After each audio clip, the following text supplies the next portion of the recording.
Assalamualaikum warahmatullahi wabarakatuh. Perkenalkan, nama saya Siti Alif Nuraini dari Prodi Sastra Indonesia Universitas Muhammadiyah Tangerang.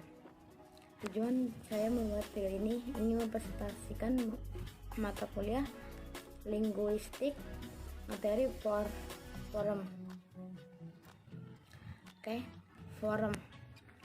Forum sebelumnya dapat kita ketahui bahwa morfologi mengkaji unsur dasar atau satuan terkecil dari suatu bahasa, satu terkecil ataupun satuan gramatikal yang terkecil disebut forum. Kedua, tentang identitas morfem. Apa sih identitas morfem itu? Identitas morfem untuk menentukan apakah sebuah gramatikal itu morfem atau bukan. Kita perlu membandingkan bentuk satuan, maka bentuk tersebut adalah sebuah morfem. Di samping merupakan bentuk yang berulang, morfem juga menunjukkan bahwa makna tertentu baik leksikal maupun gramatikal. Sebagai contoh, kita ambil dari di dalam rangkaian bentuk-bentuk berikut: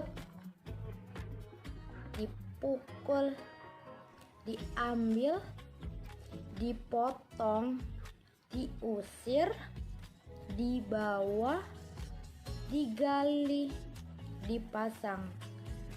Satuan ini tersendiri mempunyai makna yang sama, sebuah kegiatan. Perhatikan bentuk di pada daftar 2. Di pasar, di rumah, di kamar, di jalan, di halaman, di kantor. Bentuk yang kedua tadi itu di-nya artinya mempunyai arti, yaitu tempat, karena di tempat yang tadi yang pertama itu kegiatan kayak dipukul, diambil, dipotong, diusir, dibawa, itu tuh contoh di kegiatan. Yang kedua itu di-nya itu tempat, suatu tempat kayak di pasar, di rumah, di kamar, jalan, halaman, dan lain-lain. Pembentukan kata disebut juga proses morfologi, yaitu proses terjadinya kata yang berasal dari morfem biasanya melalui perubahan forming.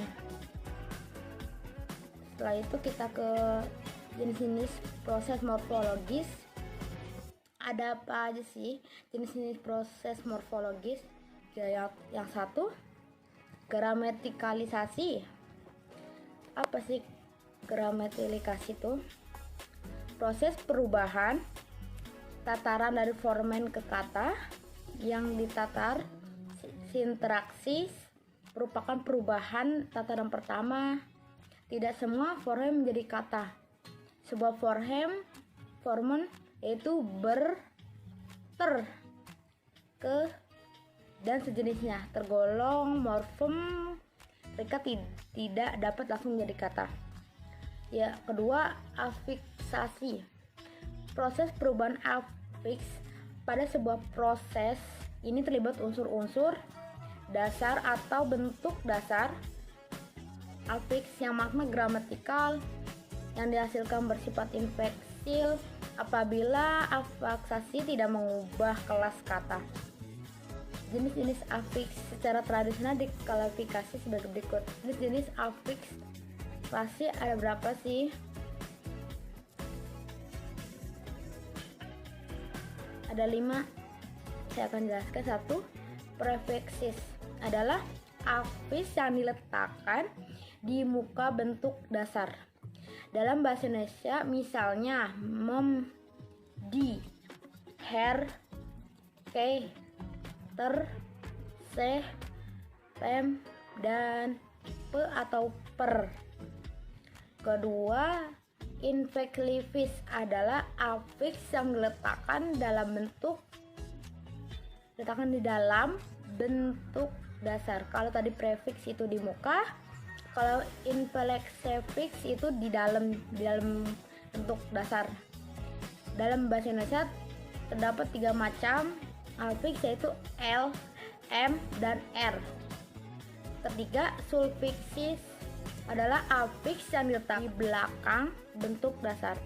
Dalam bahasa Indonesia, misalnya K, I, nya, wati, man, wan, ismi, isasi. Keempat, kombinasi afiks.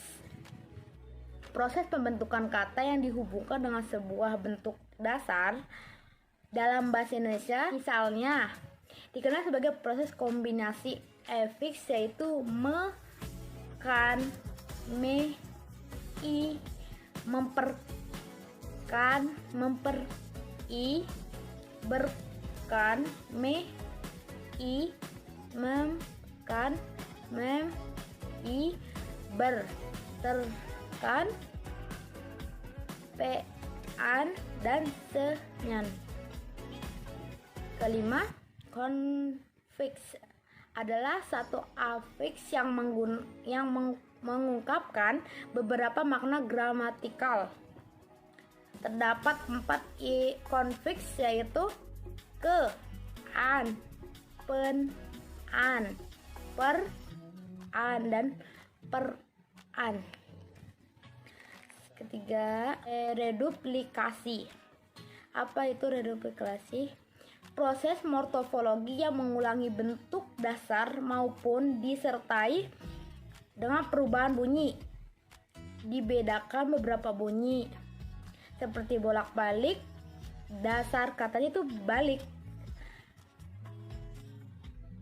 Bentuk dasar replikasi dalam bahasa Indonesia dapat berupa kalimat yang diulang-ulang, kayak bolak-balik, mobil-mobilan. Seperti itu. Penganut aliran Bloomfield berpendapat bahwa kata adalah satuan bebas yang terkecil. Sekian dari saya. Maaf apabila presentasi saya kurang dipahami atau kurang jelas. Saya menerima kritik dan saran. Mohon maaf. Wabillahi taufiq wal hidayah. Wassalamualaikum warahmatullahi wabarakatuh.